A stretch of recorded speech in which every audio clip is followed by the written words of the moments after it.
بسم اللہ الرحمن الرحیم. السلام علیکم. یہ آپ کا اپنا ڈیجیٹل پلیٹ فارم ہے. میں طارق متین ہوں. سب سے پہلے تو یہ جو جنیوا کانفرنس ہے جس میں پہلے ہی دعویٰ کیا گیا فہد حسین صاحب کی جانب سے کہ یہاں $8 ارب پلس کے وعدے ہوئے ہیں پاکستان سے کہ پاکستان کی مدد کی جائے گی ریزیلینٹ پاکستان کے اس میں. پھر اس کے بعد فہد حسین صاحب نے بتایا کہ ہنا ربانی کھڑ صاحبہ نے یہ کہا ہے کہ $9 ارب پلس کے وعدے ہوئے ہیں. اس کے بعد ہمارے بہت سے صحافیوں نے دیگر لوگوں نے یہ بتانا شروع کر دیا کہ جنیوا کانفرنس میں $10 ارب پلس کے وعدے ہوئے ہیں. کچھ وقت میں مجھے لگتا ہے کہ ہم اس کو $20 ارب پلس تک لے جائیں گے. قرضے ورضے ہم ایسے ہی اتار دیں گے انشاءاللہ. اچھی بات ہے. حقیقت کیا ہے جنیوا کانفرنس کی؟ کتنے پیسے مل رہے ہیں، مل گئے ہیں؟ پاکستان کا ڈیفالٹ خطرہ ٹل گیا. ہمارے صحافی انتہائی باولے ہو گئے اس کے بعد، اور وہ یہ شور مچا رہے ہیں کہ پاکستان کے ڈیفالٹ کا خطرہ ٹل گیا. ان صحافیوں کے اس باولے پن کی وجہ کیا ہے؟ ڈیفالٹ سے اس کا کنیکشن کیا ہے؟ اس کی بات سب سے پہلے کر لیتے ہیں. اس کے بعد خواجہ آصف صاحب کی یادداشت کا مسئلہ ہے، اس کی بھی بات کریں گے. اور عمران خان صاحب کے وارنٹ گرفتاری جاری کر دیے گئے ہیں، اس کی بھی اس ویڈیو میں بات کریں گے. لیکن سب سے پہلے یہ جو معاملہ ہے پاکستان کے ڈیفالٹ کے خطرے کے ٹل جانے کا، یہ بہت سے صحافیوں نے کہا ہے. جیسے فاروق سلیم صاحب نے سب کو مبارکباد دی، ایک لسٹ بنائی، انہوں نے پاکستان کو مبارکباد دی، وزیر اعظم کو مبارکباد دی، بلاول کو، شہری رحمان کو، مختلف لوگوں کو مبارکباد دی. اور انہوں نے کہا پی ٹی آئی اور انڈیا جو ہے وہ پاکستان کی اس کامیابی پر اب شور مچانے میں، واویلا کرنے میں سیم پیج پر ہیں. یہ فاروق سلیم صاحب کا دعویٰ تھا. یہ حقیقت کیا ہے یہ میں آپ کے سامنے رکھ دیتا ہوں. اور ہمارے دوست بہت ہی قابل احترام میرے لیے دوست ہیں، چھوٹے بھائیوں کی طرح، منصور علی خان، انہوں نے کہا پاکستان کے لیے $8 ارب کا امداد. اگلے 6 مہینے تک پاکستان کے ڈیفالٹ کا خطرہ ٹل گیا ہے. تو سب سے پہلے تو یہ جان لیجئے کہ یہ امداد ابھی ایک تو ملی نہیں ہے، یہ امداد کے وعدے ہیں. یہ پاکستان کے لیے امداد کے وعدے ہیں، یہ پلیجز ہیں. دوسرا، اس امداد کا پاکستان کے قرضوں سے، پاکستان کے اخراجات سے، یہ جو ہمیں باہر سے تیل لینا ہے، دیگر چیزیں لینی ہے، ہمارا امپورٹ بل ہے، ہماری ایل سیز جو نہیں کھل رہی ہیں، اس کا اس سے کچھ بھی لینا دینا نہیں ہے. تیسری بات یہ ہے کہ یہ جو رقم ہے یہ شفافیت کے ساتھ سیلاب متاثرین کے لیے خرچ کرنی ہوگی. اسی لیے آپ نے شہباز شریف کو دیکھا تھا جب اینتونیو گوٹریس یہاں آئے تھے، تب بھی وہ کہہ رہے تھے ہم آپ سے وعدہ کرتے ہیں، میں وعدہ کرتا ہوں، یہ سامنے بیٹھے لوگ وعدہ کرتے ہیں، ایک ایک پائی جو ہے وہ ہم ایمانداری کے ساتھ خرچ کریں گے. تب انہوں نے یہ کہا تھا. تو ایک یہ شفافیت کے ساتھ خرچ کرنی ہوگی، سیلاب متاثرین پر خرچ کرنی ہوگی. چوتھی چیز یہ ہے کہ ان میں سے بیشتر رقم جو ہے وہ پروجیکٹس کی صورت میں ہوگی، ٹکڑوں میں ہوگی، اگلے 3 4 5 برس میں ملے گی. اب اس میں جو ورلڈ بینک کے پیسے ہیں اور اسلامک ڈیولپمنٹ بینک کے پیسے ہیں یا انفراسٹرکچر ڈیولپمنٹ بینک کے پیسے ہیں، یہ تو وہ ہیں جو اکتوبر سے وعدے چلے آ رہے تھے. ان میں تو کوئی نئی چیز نہیں ہے. تو یہ ایک تو پہلے کے ہیں. دوسرا، یہ 3 4 5 سالوں میں ملیں گے، ٹکڑوں میں ملیں گے، اور یہ پروجیکٹس کی شکل میں ملیں گے، تو اس کا بھی اس سے کچھ لینا دینا نہیں ہے. پانچویں اور سب سے اہم چیز یہ ہے کہ ہمارے صحافیوں کو یہ بات یاد رکھنی چاہیے کہ جنیوا میں $8 ارب یا $9 ارب یا $10 12 ارب ایسے شاپنگ بیگ میں ڈال کے پھر شاپر ڈبل کر کے شہباز شریف کو دے نہیں دیے گئے کہ لے جاؤ اور خیال رکھنا گرانا مت. ایسا نہیں ہوا. یہ پلیجز ہیں اس وقت سے جو کو 3 درجن کے قریب، 4 درجن کے قریب لوگ لے کر گیا ہے جنیوا. وہاں پر یہ لوگ جس ہوٹل میں ٹھہرے ہیں، عمر ایوب صاحب نے ٹویٹ کیا ہے، اس کا پر ڈے جو منیمم روم رینٹ ہے وہ $1000 ہے. اور یہ جو ہم لے کر گئے ہیں اتنا بڑا لاؤ لشکر، اس کے اپنے خرچے اور دنیا سے ہم مانگنے گئے ہیں. تو ہم اپنی اداؤں پہ ذرا غور کریں، ورنہ دنیا تو ہمیں چیر پھاڑ کے رکھ دے گی، ایسی کی تیسی کر دے گی. ایسے موقعوں پر یہ ہوتا ہے. اچھی بات ہے کہ کچھ چیزیں ہو گئی ہیں. ڈیفالٹ کے خطرے کے حوالے سے میں سب سے بڑی بات آپ کو یہ بتا دوں جو ایک اچھی چیز کی صورت میں ہمیں نظر آ رہی ہے. محمد بن سلمان صاحب کی جو آرمی چیف صاحب سے ملاقات ہوئی، میں نے اس ملاقات کے حوالے سے آپ کو بتایا تھا کہ ابھی بائی لیٹرل ٹائپ کی چیزیں سامنے آ رہی ہیں، چیزیں سامنے آ سکتی ہیں اور آ گئی ہیں کچھ چیزیں. یہ بی بی سی نے بتایا کہ سرمایہ کاری $10 ارب اور اسٹیٹ بینک میں جو ڈپازٹ ہیں وہ $5 ارب تک بڑھانے کی ہدایت کر دی ہے. محمد بن سلمان نے اپنے آفیشلز کو کہا ہے کہ اس بات پہ غور کریں. اور ان کی جو سرکاری خبر ایجنسی ہے اس کے مطابق اسٹیٹ بینک آف پاکستان میں سعودی ڈپازٹ کی رقم کو بڑھا کر $5 ارب تک بڑھانے پر غور کرنے کی ہدایت جاری کی ہے. اور آج صبح ان چیزوں کا ان کی جانب سے باضابطہ اعلان کر دیا گیا ہے، جو یہ ہدایات جاری کر دیں گی، جو باضابطہ اعلان ہے، فارمل اناؤنسمنٹ اس کی، وہ شہباز شریف صاحب جب پاکستان واپس آ جائیں گے تب ہوگی۔ ایک ہی اچھی چیز ہے، یہ وہ چیز ہے جس سے ڈیفالٹ رسک انشاءاللہ کم ہوگا، یہاں کم ہوگا، اور کم کیا ہو، ختم ہو میرے پاکستان کے لیے۔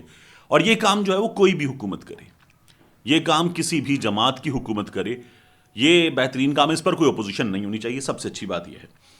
اس کے بعد آ جائیے جو خواجہ آصف صاحب کی یادداشت کا معاملہ ہے، آئی ایم ایف سے جو اسحاق ڈار صاحب نے نیا کمال کیا اس کے بارے میں آپ کو بتاؤں گا، لیکن خواجہ آصف صاحب نے ایک ٹویٹ کیا ہے، یہ اختیار ولی ہیں، خیبر پختونخوا میں نون لیگ کے رکن اسمبلی، انہوں نے ٹویٹ کیا، خیبر پختونخوا حکومت رنگے ہاتھوں پکڑی گئی، پشاور سے گندم افغانستان اسمگل کیا جا رہا ہے، حکمران کرپشن میں مصروف ہیں، عوام روٹی کے لیے ترس رہے ہیں۔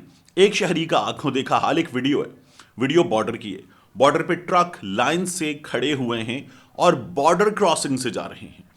اس پر خواجہ صاحب نے کہا، عمران کو 10واں سال ہے کے پی میں حکمرانی کرتے، وطن عزیز کے کروڑوں باسی روٹی کو ترس رہے ہیں، اور خیبر پختونخوا کی حکومت پاکستانیوں کے منہ سے نوالا چھین کر اسمگلنگ سے صرف نظر کر رہی ہے، لاہور میں بیٹھا مفت بر صوبائی حکومتوں کے خرچ پر پل رہا ہے۔ یہ خواجہ صاحب نے ٹویٹ کیا، بھول گئے آپ وزیر دفاع ہیں اس ملک کے، یہ بارڈر کراسنگ پر ہے، بارڈر کراسنگ کس کے ہاتھ میں ہوتی ہے، یہاں معاملات کس کے ہاتھ میں ہوتے ہیں، یہ افغانستان چیزیں جا رہی ہیں، یہ کوئی سائڈ پر بارڈر کراسنگ سے ہٹ کر کسی خفیہ مقام پر باڑ کاٹ کے ٹرک نہیں گزارے جا رہے پہاڑوں کے درمیان میں سے، یہ باقاعدہ انٹرنیشنل کراسنگ پوائنٹ سے گزارے جا رہے ہیں۔ وزیر دفاع اس طرح کی باتیں کر رہا ہے، انتہائی درجے کی حیرانی ہوتی ہے کہ ان کی اپنی یادداشت چلی گئی ہے، گجنی دھرماتما بن گئے کہ ان کو کیا ہوا ہے جو یہ باتیں کر رہے ہیں۔ دوسرا آپ دیکھیے، انہوں نے ایک اور ٹویٹ کیا، اور وہ ٹویٹ انتہائی بری لینگویج میں، خواجہ صاحب جیسے کرتے ہیں اکثر اسی طرح کی لینگویج میں کیا، عمران خان صاحب کے بارے میں ڈان کی خبر پہ کمنٹ کرتے ہوئے، کوئی شرم کر، حیا کر، تیری تو سیاسی پیدائش پولیٹیکل انجینئرنگ سے ہوئی ہے، نارمل ڈیلیوری سے تو سیاست میں وارد نہیں ہو سکتے تھے، 4 سال پولیو کے قطرے پلا پلا کر تمہیں چلانے کی کوشش کی گئی، تو پھر بھی نہیں چل سکیا، ہون بھی آوازاں مارنا ہی۔ یہ خواجہ صاحب نے ٹویٹ کیا، باقاعدہ وہ جو عمران خان صاحب کہتے ہیں نا سیال کوٹی، اس کے بعد یہ وہ والی لینگویج ہے۔ خواجہ صاحب خود بھول گئے، ان کے والد ضیاء کی مجلس شورا میں، ڈکٹیٹر کی مجلس شورا کے رکن تھے، یہ بات کر رہے ہیں کہ پولیٹیکل انجینئرنگ۔ خواجہ صاحب بھول گئے ان کے قائد میاں نواز شریف، جو اس وقت بھی ڈیل کر کے آئے ہیں، باجوائی خدمتگار بنے ہیں یہ لوگ، اور اس سے پہلے ان کے قائد میاں نواز شریف کی سیاسی پیدائش جنرل جیلانی کے گھر میں ہوئی تھی، اور پھر اس کے بعد ان لوگوں کو پولیو کے ٹیکے جنرل ضیاء نے لگائے تھے، ان لوگوں کے ٹیکوں کا کورس مکمل ہوا تھا جب آئی جے آئی بنی تھی، اور بعد میں بھی ان کے ٹیکے جاری رہے۔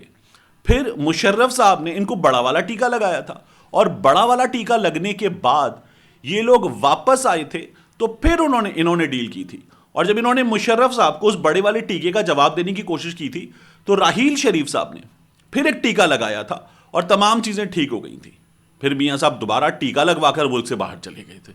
تو یہ جو پولیو کے قطرے اور ٹیکوں کی بات کر رہے ہیں، خواجہ صاحب کی یادداشت چلی گئی ہے، اس لیے اس طرح کی خواجہ صاحب باتیں کر رہے ہیں۔